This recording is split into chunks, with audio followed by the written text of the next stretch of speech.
Welcome to Beaver Tracks, a damn good podcast where we bring you inside the world of OSU and share a behind-the-scenes look at Beaver Nation. I'm Allie Carter, Regional Admissions Advisor for Southern California. Today's guest on our Alumni Voices series is Marisa Chen, a 2020 graduate of the College of Business. Marisa took advantage of her Oregon State education to secure her first job before graduation and has launched a successful career both as a content creator and marketing specialist.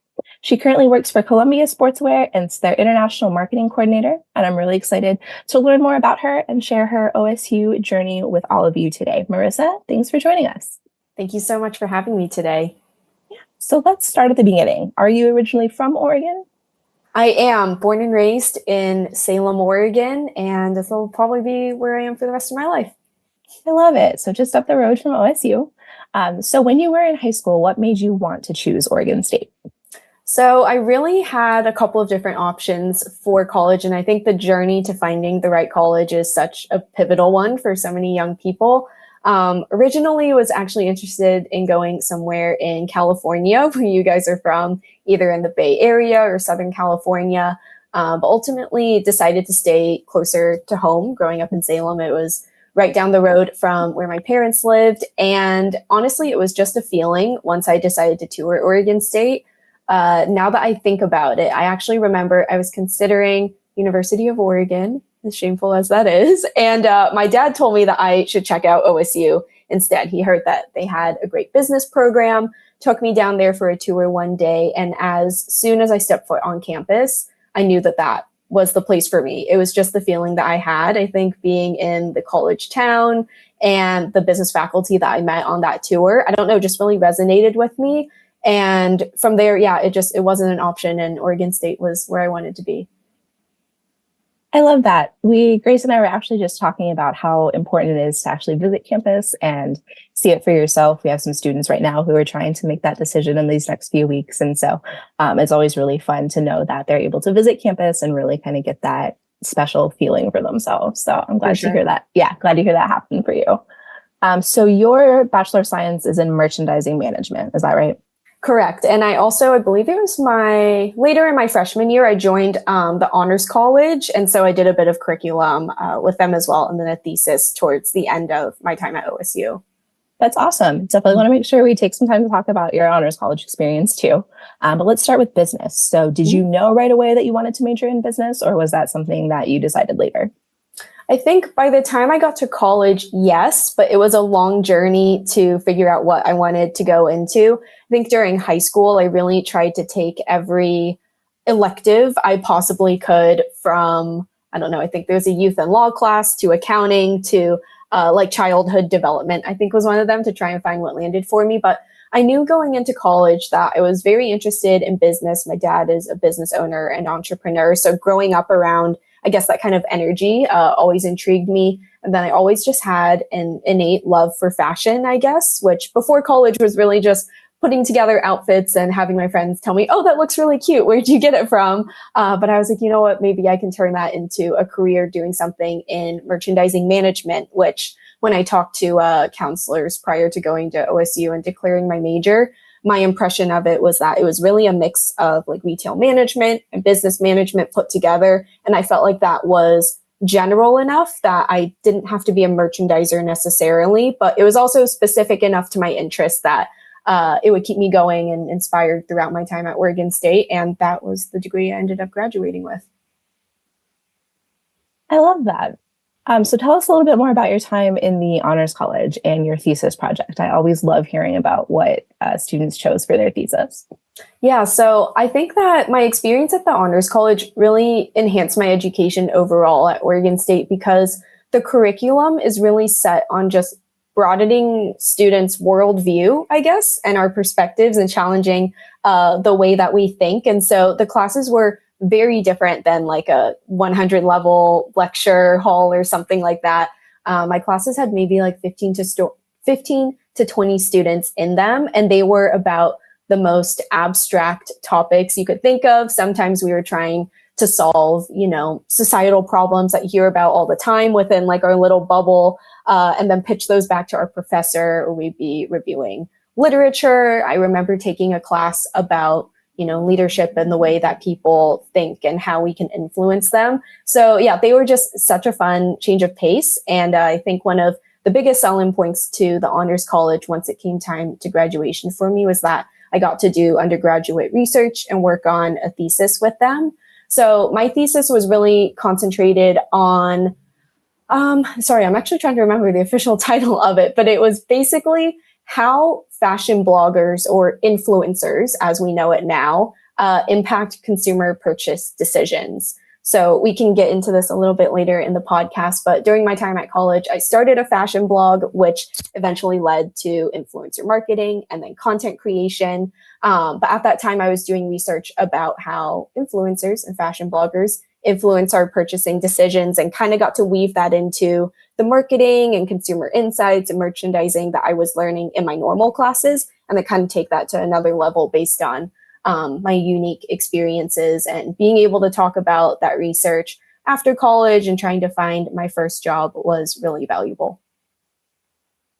That's awesome. It's really cool that you were able to kind of further some of your business interests in your honors college thesis.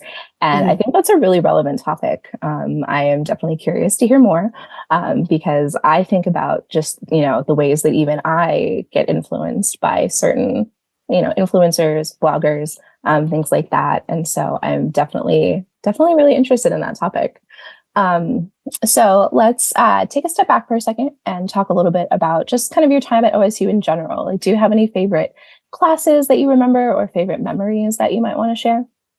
I think overall, I would say my time at OSU was positive, and some of my most fond memories are maybe just being in Corvallis as a whole. I always get super nostalgic when I think about my time at OSU. There's something so special about the city of Corvallis, like going to, what's it called? Tried and True coffee shop. I hope they're still there, but that was one of my favorite places to be in any of my free time or even studying. But yeah, overall, I had such a great time at OSU. And I think that just the faculty for me made all the difference. And while I was there, I really made an effort to connect with as many professors or advisors as possible and just gain all of the insight and experience I could from them. And then also through like networking events with the College of Business as well. So as funny as it sounds, my answer might not be about like the social events of college or something like that. But I really went into Oregon State with the goal of getting a job after college. That's what university should hopefully set you up to do. And so much of my time there was just spent setting myself I'm so tongue tied right now. Setting myself up the best I could for life after college. And that was actually my next question is, how would you say that Oregon State prepared you for life after college? You touched on it a little bit, but anything else you want to talk about there?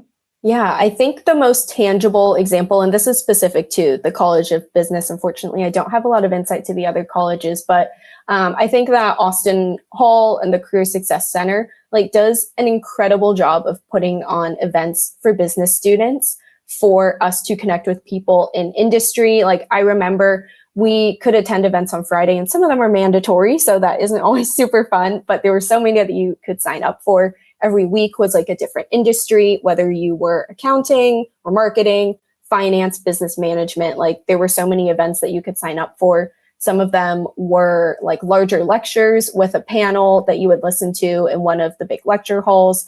Other ones were, I can't remember what they called them, but they were kind of a lunch and learn, if you will.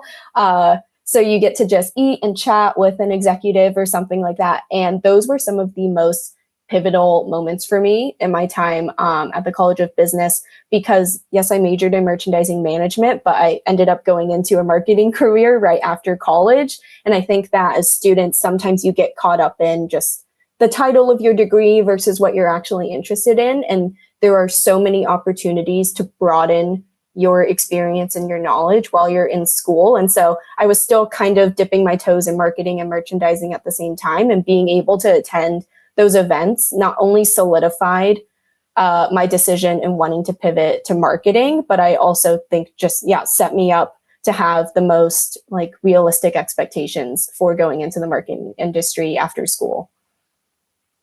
Yeah, it sounds like you really were able to take advantage of a lot of different things in business and learn that, you might be interested in the marketing aspect as well as merchandising. So that's really cool. So speaking of, you mentioned that you were able to secure your first job before graduation. What was that process like for you? Yeah, so it was hopefully very relatable to other college students. I believe it was spring break of my senior year. And just to backtrack a little bit, I didn't have an internship my junior year, which I know for a lot of majors is kind of like a norm, or that's the expectation to try and find an internship if you can. And so going into graduation, I was a bit apprehensive of, am I a competitive candidate because I don't have internship experience and stuff like that. So to be totally transparent, what happened was spring break of senior year, I started panic applying to jobs. I think it hit me one night when I was at home with my parents, and I applied to, I don't know, a dozen jobs in one night, all in the marketing and like social media marketing industry, specifically on Indeed and LinkedIn.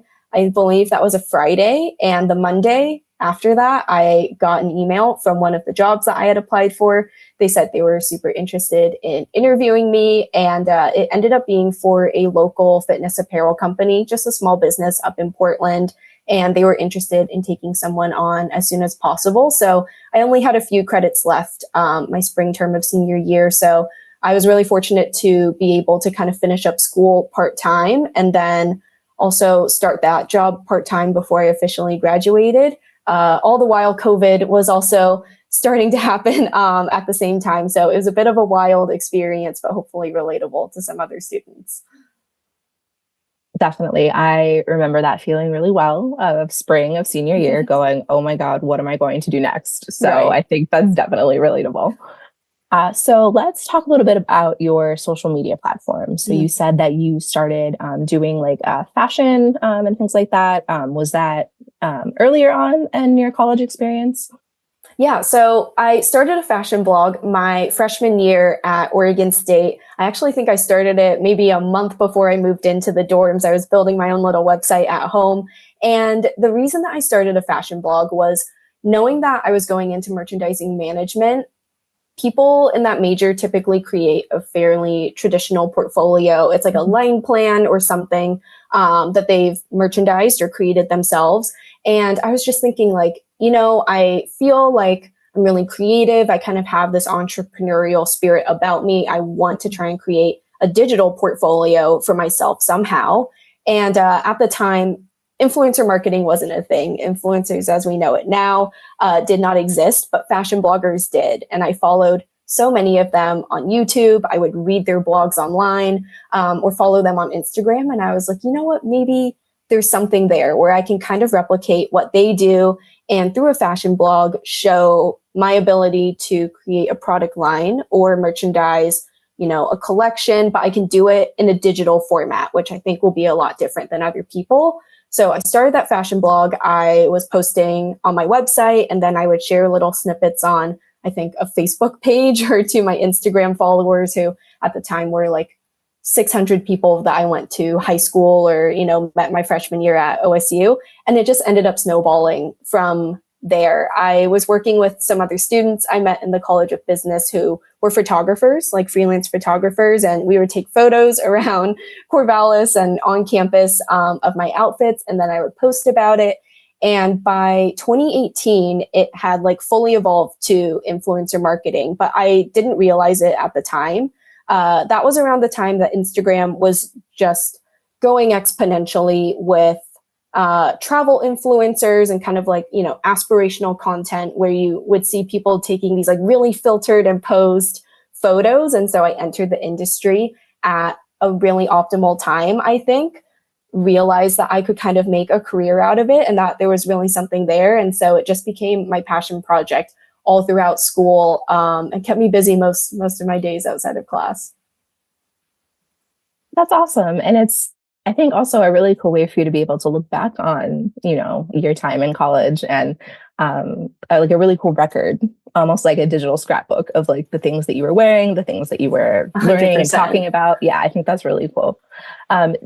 So did you do content creation as your job for a little while? Is that yeah, for a little bit when I was in school. I think it really started as, you know, now I'm trying to remember. I think when I first realized it could become a job was like the first time a brand reached out to me and said, not only do we want to send you clothes, but we'll pay you like, I don't know, $100 to like post about us on your Instagram. And as a college student, you're like, oh my gosh, of course I'll do that. And then as my following just started to grow and brands were, increasing their budgets for this new concept of influencer marketing, I think by my senior year, it was not a full-time job necessarily, but it was like my main source of income outside of school. That's awesome. So right now you're at Columbia Sportswear in Portland, more in a marketing role. So can you tell us a little bit about the journey kind of from your first job out of college to where you are now at Columbia? Yeah, so like I mentioned before, my first job after college was as a social media marketing manager for a small fitness apparel company. I was there for about a year and a half, I think.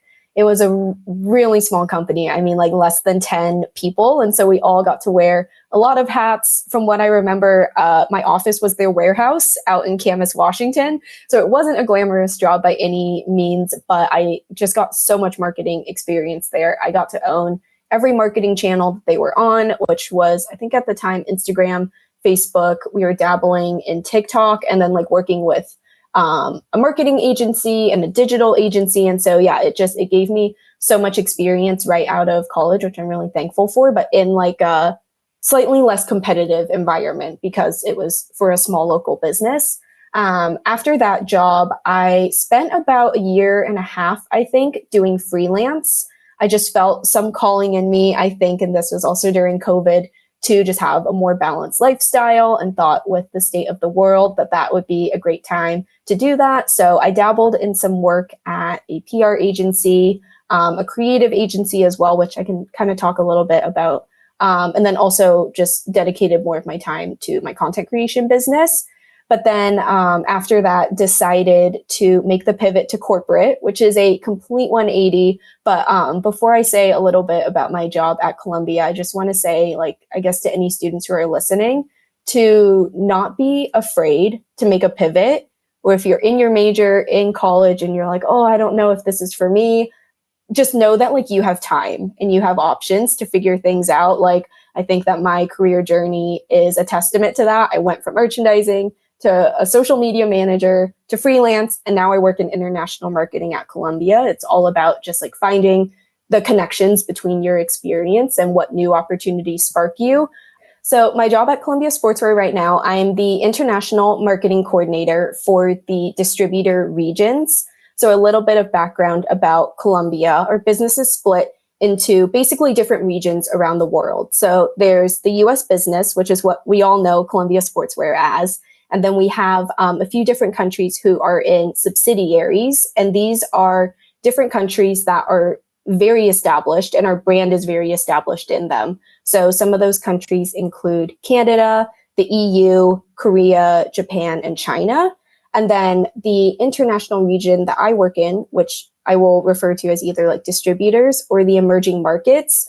I work in regions that are fairly unstable in comparison to the US, and maybe require a little bit more, I guess, a little bit more guidance when it comes to the Columbia brand. And so the pro of working in these international regions is that there's just like a new energy to the Columbia brand that you don't see in the US, because these are all emerging markets. And so they're kind of setting the tone for what the Columbia brand is in their region. So a great example that I love to use is like, we picture Columbia Sportswear maybe as just like a ski jacket that you see on your brother, or like Columbia Sportswear in a Dick's Sporting Goods or in a Fred Meyer apparel section. But in Dubai, Columbia Sportswear sits next to a Gucci store. And you would never picture that in the US. And so it just gives you a really great like new perspective of American brands in different countries. And so my job at Columbia is basically to give our distributors, which we have hundreds of them around the world, all of the marketing assets that they need to complete their seasonal marketing campaigns. So this can be anything from like photos, videos, GIFs, retail concepts, what have you. For the seasonal marketing campaigns, I make sure that they are on time, that the distributors understand how to use them. And then once those marketing campaigns are concluded, get back all of their recaps so that we can do reporting up to executive leadership. That's really cool. I have to admit, I have not really considered what brands from the US would look like in other countries like that. I think that's really interesting. And it's cool that you get to be a part of making that happen. And, I don't know exactly how I want to put it, but just being able to kind of take a brand that is really well known here and be able to share that kind of across the world. And so I think that's really cool. 100%. That's one of the most exciting things. And I had the exact same feeling as you when I went into the job. I was like, okay, I'm an international marketing coordinator. I don't really know what that means. But then I started my job, and I think that my world view just instantly went like this to realize how many opportunities there are, in the industry. Yeah, that's awesome. So to kind of round out our conversation, what advice would you give to current OSU students, maybe, younger students who are just starting out or students who are getting ready for graduation, any advice that you would share? Just to try everything and to not be discouraged by trying. I feel like some of the most valuable lessons I learned in college were through rejection or learning what I hated and what I didn't want to go into, as much as finding my place and what I want to do. And kind of like I said before, just know that college and your career, it's going to be an evolution and a journey, as cheesy as that sounds. But I think I take myself back to when I was like 20 years old in my major. And I just felt sometimes stuck maybe by like the label of what my major was or seeing what my peers were doing around me. But finding, for me, it was like my fashion blog and content creation, just finding something that you can kind of latch on to that's truly a passion and your interest, and kind of like, just feeding your creativity or whatever your interests are outside of the class into that, because that is what's going to be your added value and what makes you unique after school. And it doesn't have to be something that makes you money necessarily. I think that we forget that we're all humans when it comes to jobs. And sometimes it's even just having a really cool hobby that you can share with your future employer that shows that you're motivated or creative or something that really sets you apart. And it'll keep you going in the long run too. I really like that. I remember having some similar experiences where I felt kind of boxed into like what my major was, just based on like the title of the major or the things that you would sort of expect people in that major to eventually do. 100%. Yeah, I remember my junior year of college, I kind of had this moment where I realized that, okay, maybe the typical path is not for me. Maybe there's something else that I want to do because I have these other interests, and, how can I combine my other interests with the things that I'm learning and kind of make a career out of that? And so I think that's really good advice. Yeah. And just going off of that, I think also when you're in college, or this is really just in life, like you don't know what you don't know. And as soon as you graduate, kind of like I said, your worldview will just like, everything will like open up and you'll be like, oh my gosh, there's all these opportunities in the industry that I had no idea existed. And I think just like try and talk to as many people as you can who maybe have a job title that sounds interesting to you. Talk to your professors about alumni that they know who are now in the industry to just get like little nuggets of information from everyone. Cause like you said, it's easy to get bogged down in like the stereotype of what your major is or what you think your career path is going to be. But like, know that whatever your first step is just the beginning, and you can go anywhere beyond that. Yeah, I love that. I think that's really good advice. Okay. So tell us a little bit more about your current content creation. I know you're on TikTok.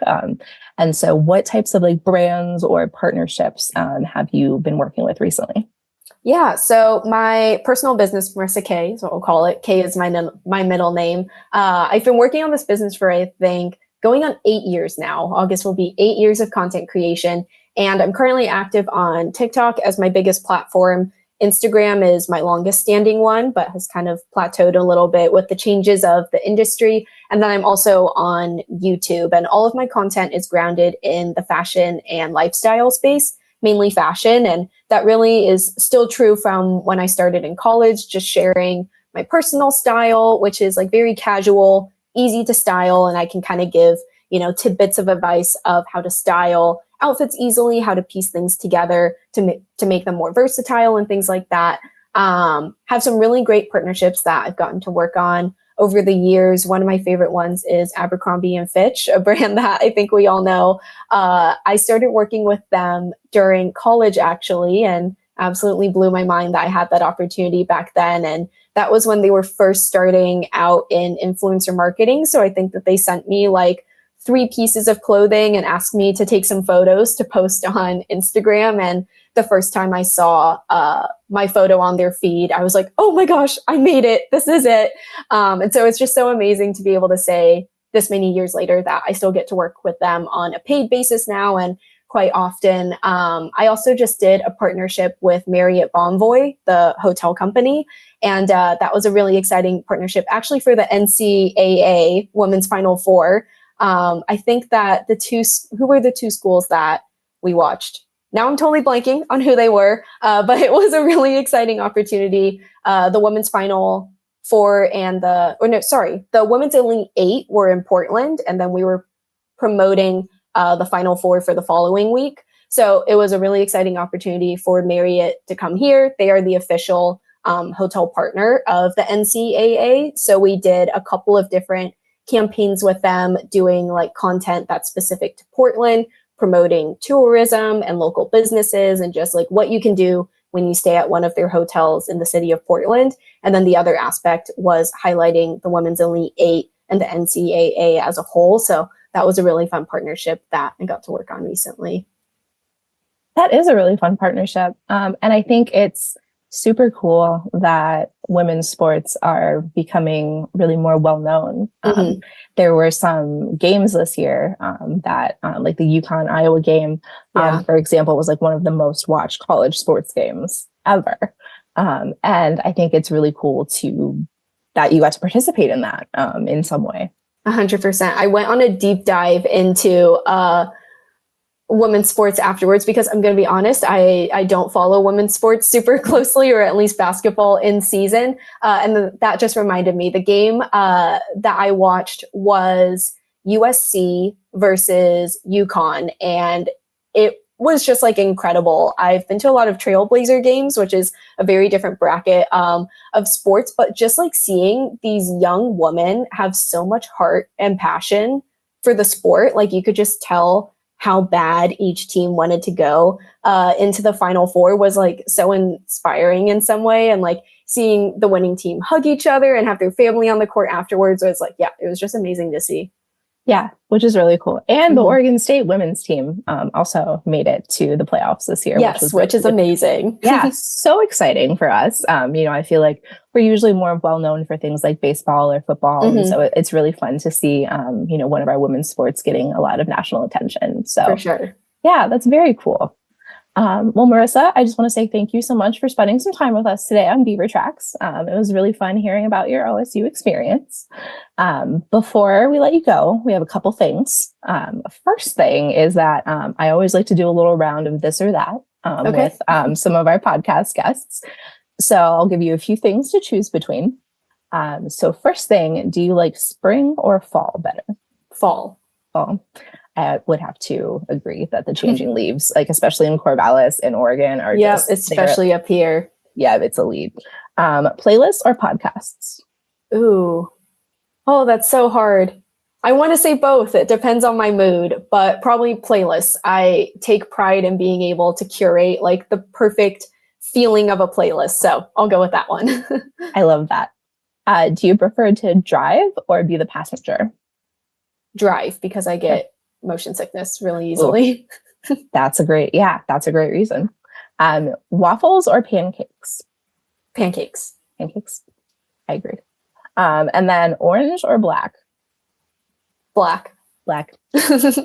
I totally understand. So last thing, to wrap up our episodes, we always do a little bit of OSU trivia with our guests. So we will give you a question. And you'll have a few seconds to think about it. You can talk it out. No. It's fine. It's a multiple choice question. So there's and there's also zero pressure to get it right. So don't panic. This is not getting graded. So our question today, Oregon State has sent many athletes to the Olympic Games. how many athletes from OSU have competed in the Olympics? And your choices are A, 46, B, 51, or C, 57. Oh, geez, I have no idea. And that's probably from decades of students as well. I am going to go with A.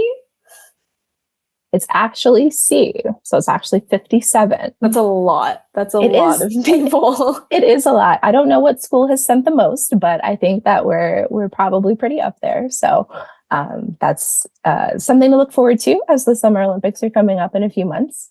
So hopefully we'll get to see some OSU folks at the Olympics. That's super cool. Yeah. Well, Marisa, thanks again for joining us for this episode. Before we let you go, can we get a go Beavs for the audience? Go Beavs. Love it. Everyone, thank you so much for tuning in to this episode of Beaver Tracks. We hope you can join us next time. It will be a damn good time.